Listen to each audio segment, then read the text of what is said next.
السلام علیکم۔ آج ہم سیکھیں گے 2 حرفی الفاظ، یعنی کہ جو حرف ہیں بے، پے وغیرہ وغیرہ، جب ان پر زبر کی حرکت آتی ہے تو یہ ساؤنڈ چینج ہو جاتی ہے۔ یعنی کہ بے پہ جب زبر لگا تو وہ بن گیا با، پے پا، تے زبر تا، ٹے زبر ٹا، سے زبر سا۔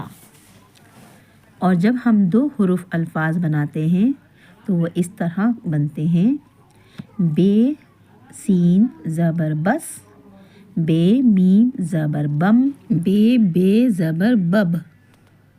جب ہم 2 حروف بناتے ہیں تو پہلا حرف آدھا لکھا جاتا ہے اور لاسٹ والا حرف پورا لکھا جاتا ہے، جیسے آدھا با سین